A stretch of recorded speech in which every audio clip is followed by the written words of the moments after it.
Hello everyone, আমি প্রিয়াঙ্কা শুরু করছি আমার আজকের দিনে আরেকটা নতুন ব্লগ। তো মাঝে মধ্যে মানে কি আসছেই না বলতে পারো চ্যানেলে। তো তার কারণ মাঝখানে আমার শরীরটা একটু খারাপ ছিল, তো বাড়িতে লোকজন ছিল সেই কারণে আসছিল না। বাট এখন থেকে আমি চেষ্টা করব কন্টিনিউ করার। সো সবাই প্লিজ প্লিজ সাথে থেকো।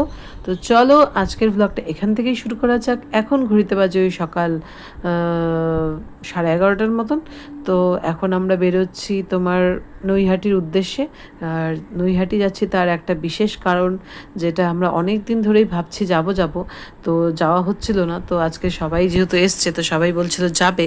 তো আমার বাড়ি থেকে আমার মা, আমার শাশুড়ি মা, বাবা মানে আমার শ্বশুরমশাই সবাই এসছেন। তো সবাই বলছিল যে যাবে, তো ভাবলাম যে ঠিক আছে, আমাদেরও অনেক দিনের ইচ্ছে, তো চলো যাই ঘুরে আসি। তো ওই যে দেখো সেই মতো করে আমরা বেরোচ্ছি। আর যাচ্ছি হচ্ছে আমার আজকে নৈহাটি বড় মার দর্শনে। তো যেটা বলতে পারো অনেক দিনের ইচ্ছে ছিল। সো ফাইনালি আজকে সেই ইচ্ছেটা পূর্ণ হলো। তো এবার দেখো মারা টোটোতে বেরিয়ে গেল, কারণ ওরা ট্রেনে করে যাবে, তো ওরা স্টেশনে যাচ্ছে, তো আমরাও ওদেরকে মানে ট্রেনে তুলে দিয়ে আসবো। তো সেই মতো করে দেখো এই যে আমরা স্কুটিতে করে বেরিয়ে গেছি। এবার যাব এখান থেকে ডিরেক্ট মেন স্টেশনে, কারণ আমাদের বাড়ির সামনের যে স্টেশনটা, সেটা থেকে ট্রেন আছে ওই 1টার সময়। তো যাই হোক অনেকক্ষণ বসতে হবে, তো আবার দেরি হয়ে যাবে, যেহেতু দুপুরে ফিরতে হবে, মেয়েকে খাওয়াতে হবে, সেই কারণে আমরা ভেবেছি দুপুরের আগেই চলে আসবো পুজো দিয়ে। তো এই যে দেখো এখন আমরা স্টেশনে চলে এসেছি। এটা কল্যাণী মেইন স্টেশন, যেটার দূরত্ব আমার বাড়ি থেকে ওই ধরে নাও 10 থেকে 12 মিনিট। তো দেখো আমরা স্টেশনে চলে এসেছি। আর এই যে ও টিকিটটা ওদের জন্য কেটে নিয়েছে, আর আমারও একটা এক্সট্রা টিকিট কেটে নিয়েছে, যে বলেছে যদি আমি যেতে চাই তো যেতে পারি, কারণ প্রচণ্ড সেদিন রোদ ছিল। তো দেখো এই যে আমরা স্টেশনে চলে এসেছি। আর এই যে এবার গিয়ে ওদের ট্রেনে বসিয়ে আমরা আবার স্কুটি করে বেরিয়ে যাব, কারণ আমি বললাম যে যাওয়ার সময়টা আমি তোমার সাথে স্কুটিতেই যাই, আর ফেরার সময় যেহেতু হচ্ছে মানে আমার হাজব্যান্ডের একটা কাজ আছে, তো সেই কারণে ও কাঁচরাপাড়া যাবে। তো আমি ভাবলাম মেয়েকে যেহেতু খাওয়াতে হবে, তো সেই কারণে আমি বললাম যে ফেরার সময়টা আমি মাদের সাথেই ফিরবো, তো তুমি টিকিটটা একবারে কেটেই নাও, আর এখন আমি তোমার সাথে স্কুটিতে যাব। সো আমরা মাদের ট্রেনে তুলে দিয়ে এই যে স্কুটি নিয়ে বেরিয়ে গেছি দুজনে। আর আমরা হয়তো রাস্তার মানে আমাদের 10 মিনিট হয়েছে বেরিয়েছি, তো ওরা তখন অলরেডি নৈহাটি পৌঁছে গেছে। তো বলতে পারো ট্রেনের থেকে স্কুটিতে যেতে একটু সময় বেশিই লাগে। তো মানে একটাই টেনশন ছিল সেদিন, যে রোদটা, তো রোদটা তো দেখতেই পেলে আগের ভিডিও ক্লিপে যে কতটা পড়েছিল সেদিন। বাট সিরিয়াসলি ঠাকুর সেদিন অনেকটা সহায় ছিল, তো বলেই এরম মেঘলা হয়ে গেছিলো আকাশটা, মানে পুরোটা রাস্তা আমরা কোনো রোদই পাইনি। আর দেখো এই ফ্লাইওভার্সগুলো মানে কতটা সুন্দরভাবে মানে একেবারে ডিজাইন করা, আমার সত্যি মানে দেখে না মনে হচ্ছিল দাঁড়িয়ে কিছুক্ষণ দেখি। তো যদিও বা এখনও ফ্লাইওভারগুলো কমপ্লিট হয়নি, তো যখন কমপ্লিট হয়ে যাবে না, তোমাদের সাথে আমি একটা ডিটেলসে ভিডিও শেয়ার করব। তো কলকাতার দিকের রাস্তাটা যখন খুলে যাবে, মানে যেই ফ্লাইওভারটা কলকাতার দিকে যাচ্ছে সেটা যখন খুলে যাবে, তো কল্যাণী থেকে কলকাতা এয়ারপোর্ট যেতে তখন জাস্ট 40 মিনিট সময় লাগবে। তো বুঝতেই পারছো কতটা সুন্দর রাস্তা তৈরি করছে। তো সিরিয়াসলি মানে চরম ভোগান্তি আমরা এর আগেও ফেস করেছি কল্যাণী টু শিলিগুড়ি যেতে গিয়ে, যখন ফ্লাইওভার্সগুলো খুলেনি। তো খুলে যাওয়ার পর তোমরা তো দেখলেই যে মানে আমি ভিডিও শেয়ার করেছি যে কতটা স্মুথ হয়েছে জার্নিটা। তো এই দিকের মানে ফ্লাইওভার্সগুলো যখন খুলে যাবে না, তখন যারা মানে কলকাতা থেকে ধরো এইমসে যেতে চায় তাদের পক্ষে অনেকটা ইজি হয়ে যাবে, কারণ রাস্তা এতটাই ভালো করে তুলছে। সো চলো নেক্সটে আমি একটা ডিটেলসে ভিডিও শেয়ার করব, যে সমস্ত ফ্লাইওভারের ডিটেলস নিয়ে, যখন ফ্লাইওভার্সগুলো কমপ্লিট হয়ে যাবে, কারণ আমি সবগুলো রাস্তা তো বলতে পারিনি যে কোনটা কোন দিকে যাচ্ছে। তো নেক্সটে কমপ্লিট হওয়ার পর তোমাদের সাথে আমি অবশ্যই শেয়ার করব।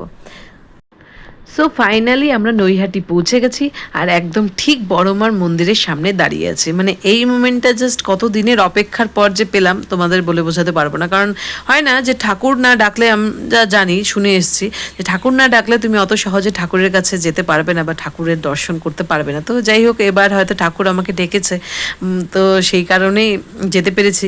তো এবার ফুলের একটা ডালা ওরা তৈরি করে দিচ্ছে, যেখানে প্রসাদ, ফুলের ডালা, আরও কিছু যাবতীয় জিনিস ছিল যেটা আমি ঠিক বলতে পারছি না। তো সেইগুলো নিয়ে আমরা এবার ভেতরে মায়ের মন্দিরে যাব। আর এই যে দেখো আমার পাকা বুড়িকে একদম ট্রেন থেকে নেমে একটুখানি রাগ হয়ে গেছিলো গরমের জন্য, তো এই যে চকলেট কিনে দিয়েছে, এবার খুশি। তো এই যে আমরা এখানে একটা 100 টাকার ডালা নিয়ে নিয়েছি। তো এবার গিয়ে মায়ের মন্দিরে যাব। আর আমরা যাচ্ছি হচ্ছে আমার মা, আমার শাশুড়ি মা আর আমার মেয়ে রামি। আমরা এই 4 জনই যাচ্ছি, কারণ আমার হাজব্যান্ড আর আমার শ্বশুরমশাই বললো যে এই এত ভিড়ের মধ্যে আর যাবে না, ওরা বাইরে থেকেই প্রণাম করে নেবে। তো সেই জন্য আমরা এই 4 জনই যাচ্ছি। তো আমরা না যেটা হচ্ছে মন্দিরের বাইরে বেরোনোর রাস্তা, সেই দিক দিয়ে ঢুকে যাচ্ছিলাম। তো আবার আমরা যেতে গিয়ে বলছিলাম কি, বা এত কম ভিড় বা এত কম লাইন দেখে তো মনে হচ্ছিলো খুব ভিড় হবে। তো যাই হোক, ওরা আবার তারপর আমাদের বললো যে না, এটা বাইরে বেরোনোর রাস্তা, এদিক দিয়ে ঢোকা যাবে না, আপনাদের লাইনে গিয়ে দাঁড়াতে হবে। তো লাইন দেখে তো আমাদের চক্ষু চড়ক গাছ বলতে পারো। তো সেই মুমেন্টে আমার একটা জিনিসই মনে হলো যে আমার মেয়েটা এই রোদে যদি দাঁড়িয়ে মানে এইভাবে লাইন মেনটেন করে আমি যেতে যাই ভেতরে, তাহলে আমার মেয়েটা কষ্ট পাবে। তো সেই কারণে আমি বলতে পারি একটা অসৎ পথ কিনা জানি না, আমি একটা বুদ্ধি অ্যাপ্লাই করে লাইনের মাঝে ঢুকে গেছিলাম। তো সেই মতো করে অনেকে বুঝতে পেরে আমাকে অনেকবার বলেওছে। বাট যাই হোক, আমার উদ্দেশ্য ছিল যে মায়ের দর্শন করা আর আমার মেয়েটা যেন রোদে কষ্ট না পায়। তো আমি সেই জন্য এই বুদ্ধিটা অ্যাপ্লাই করেছি। যদি না করতাম তাহলে আমাদের বিকেল 4টে বেজে যেত। তো যাই হোক, আমাদের 1টার মধ্যে পুজোর হয়ে গেছিলো। তো এই যে দেখো, আমরা এখন মেন মন্দিরে মানে মায়ের সামনে চলে এসেছি। এবার জাস্ট কয়েক মিনিটের অপেক্ষা, একদম মায়ের সামনে পৌঁছে যাব। আর সামনে পৌঁছে জাস্ট মানে মাকে প্রাণ ভরে দেখা আর মনের কথা বলা, কারণ এত ভিড়ে তুমি পুজো দিয়ে শান্তি পাবে না, কারণ এতটাই ভিড়, মানে ভিড় মানে ঠেলাঠেলি টাইপের। তো মানে পুজোটা আমি জানি যে শান্তি মতন হয়, তাই না? তো এখানে শুধু জাস্ট মাকে শুধু দেখা, মানে আমার এইটাই এতদিনের আশা ছিল। তো এই যে কোনো রকমভাবে এই যে মায়ের কাছে পৌঁছে গেছে, আর এই যে দেখো মানে কিরম টাইপের মানে ঠেলাঠেলি হচ্ছিল। তো যাই হোক, কোনো মতন করে আমি ডালাটা দিয়ে পুজোটা করে এই যে বাইরে বেরিয়েছি ঢিল বাঁধার জন্য। তো যাই হোক, সবাই বলে যে যদি মনের ইচ্ছে কোনো থাকে তাহলে এখানে ঢিল বাঁধলে মা সেটা পূরণ করে দেয়। তো আমিও সেই মতো করে একটা ঢিল বাঁধলাম, যদিও বা আমার সেমন কিছু চাওয়ার ছিল না, কারণ ঠাকুর আমাকে সব কিছুই দিয়েছে। তো বলতে পারো সব মায়ের যা ইচ্ছা আমি সেটাই চেয়েছি। তো আমি আর সেটা বললাম না আলাদা করে, কারণ বলে যে মনস্কামনা বলতে নেই।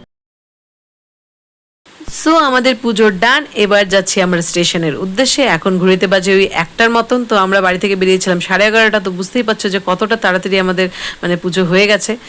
তো প্রিয়া মল্লিক নামে একজন আমার ভিউয়ার্স, যিনি বলেছিলেন যে তোমার শ্বশুর শাশুড়ির ভিডিও দেখাও। তো প্রিয়া, তোমার উদ্দেশ্যে বলছি, এই যে যাদের তুমি এখন ভিডিওতে দেখতে পাচ্ছ তারাই হচ্ছে আমার শ্বশুর শাশুড়ি। তো তোমার উদ্দেশ্যে বিশেষ করে ভিডিওটা বানানো, তুমি অবশ্যই দেখো। আর এই যে আমার হাজব্যান্ড, ও এখন বেরোবে হচ্ছে কাছড়াপাড়ার উদ্দেশ্যে, কারণ ওর একটা কাজ আছে। তো আমি আর এখন আর ওর সাথে স্কুটিতে ফিরবো না, কারণ অনেকটা দেরি হয়ে যাবে। তো মেয়েকে গিয়ে বাড়িতে খাওয়াতে হবে। আর মেয়ে বলতে পারে অনেকটাই ক্লান্ত, মানে কি ট্রেনে করে ওরমভাবে এসে গরমের মধ্যে মানে কি ও একটুখানি ওর আর ভালো লাগছে না, আমি বুঝতে পেরেছি সেটা।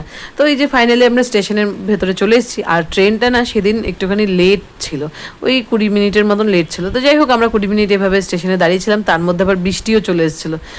আর আমি স্টেশনে এসে মাকে বললাম কি, তুমি আমার একটা ভিডিও করে দাও, কারণ কি আমি ভিডিও করি আর আমার ফেসই কাউকে দেখাই না। তো যাই হোক, মা কোনো রকমভাবে ভিডিও করে দিয়েছে। আর এই যে আমরা ট্রেনে উঠে গেছি, আর উঠেই আমার মেয়ে পুরো ঘুম, মানে একেবারে পুরো টায়ার্ড ছিল ও সেদিন।